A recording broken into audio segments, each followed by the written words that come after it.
Hello, dragons. Okay, right.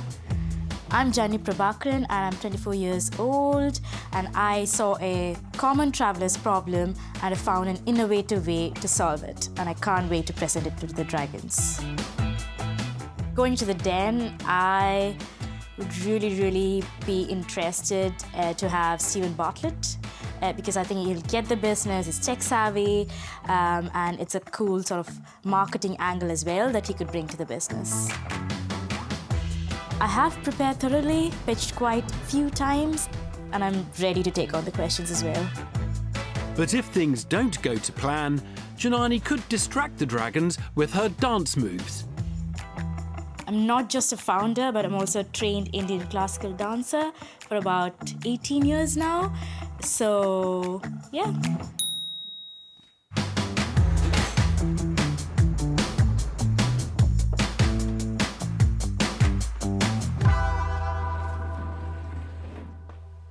Hello, dragons. I'm Janani Prabhakaran, founder of Unbaggaged, and I'm here seeking £80,000 for 10% of my company. Picture this. You have just checked out of your Airbnb with plenty of bags and nowhere to put them. Perhaps you're carrying your expensive set of golf clubs or a baby stroller. It's tiring and can ruin the last day of your fabulous trip. I absolutely love traveling, and I face the exact same problem on most of my trips. Unbaggaged is an on-demand luggage storage platform that picks up, stores, and returns your bags wherever you want in the city. Simply put, we are Uber for your bags. Go onto our website and input where, when, and how many bags need to be picked up and stored, and let our network of transport and storage partners do the work. We charge £10 per bag per day in addition to the transportation costs. Our optional passenger shuttle service allows users to be taken elsewhere once their bags are picked up or returned to them. Our target market are short-term rental properties like Airbnb, who receive over 1 billion guests globally. We launched in 2021 in the UK's second most visited city, Edinburgh. Since then, we have stored over 1,700 plus bags, have 475 short-term rental properties, promoting our service against a commission. Any support would really take the baggage off my shoulders. Thank you very much. An on-demand collection and drop-off service for travellers and their luggage is the offering from Janani Prabhakaran. She's seeking £80,000 in exchange for a 10% share in her tech startup. And the problem that Janani's attempting to address appears to have struck a chord with Deborah Meaden. So, baggage storage, but without me having to stand in a queue, because actually it's funny you should say Edinburgh, because I have been that person. We Airbnb'd for the festival, and of course you've got to get out at whatever time, 10 o'clock in the morning, and then I went and stood in the queue at the train station to put my bags in. What did I pay for that? Remind me. At the left luggage, yes, usually about 20 to 25 pounds, depending on your size limit and also how many bags you have. Right. OK, so this is competitive. It is competitive, so we charge £10 per bag. There's no limit, so you can store a golf bag or a baby stroller or just anything, really. OK. I presume you've got quite a few... I mean, you've got to have premises for a start. You've got to actually have somewhere to store the bags. Not really. So we outsource that to storage spaces who make extra money off the extra space. So we pay them about £3 and we take £7.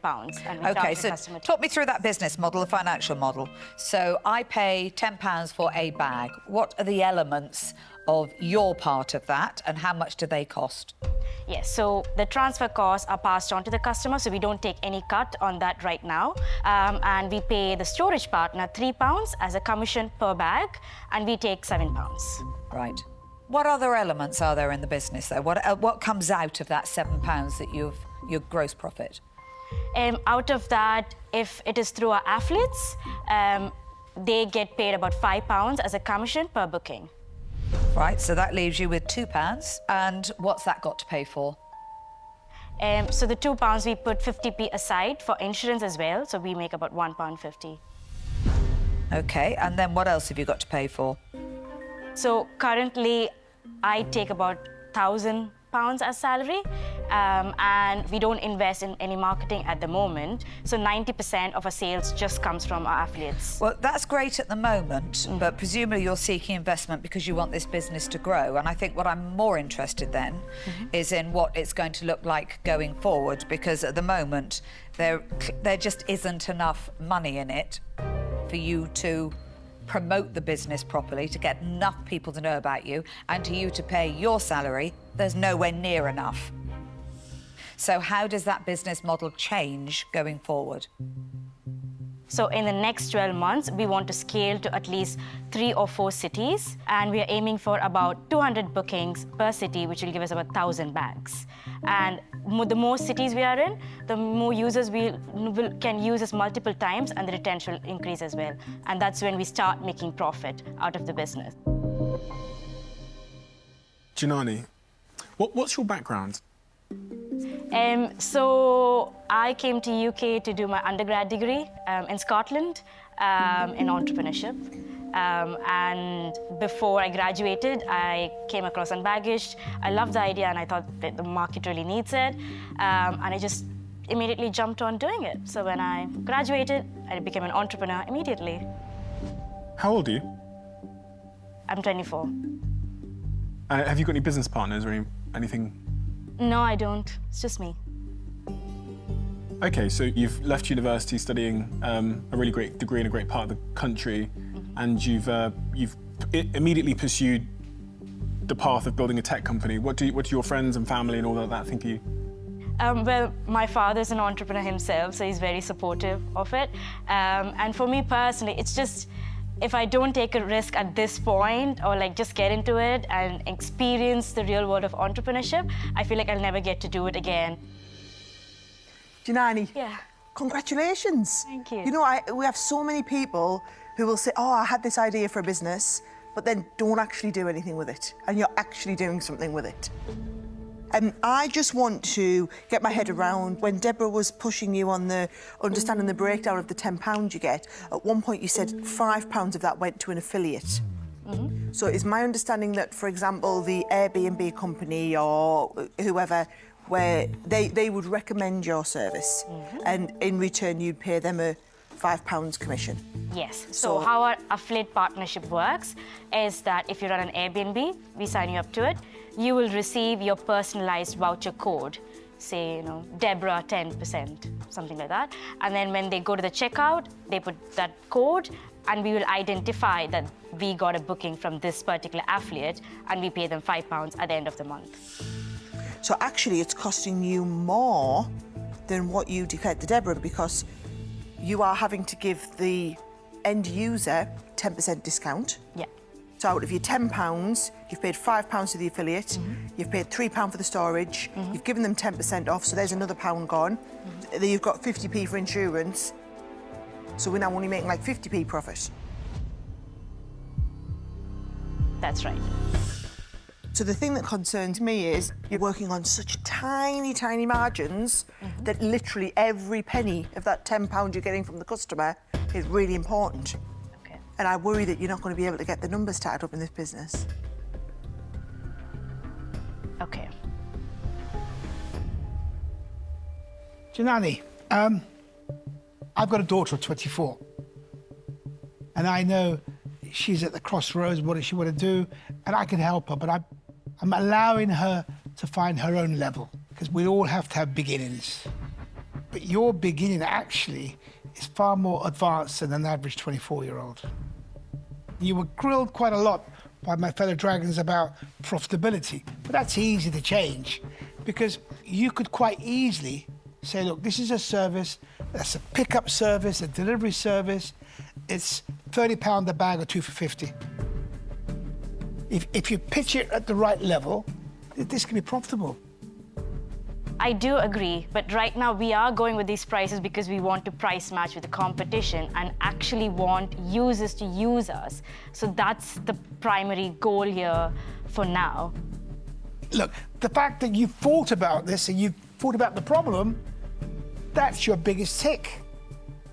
But I would relook at this and say, how do I create a premium service and charge for it?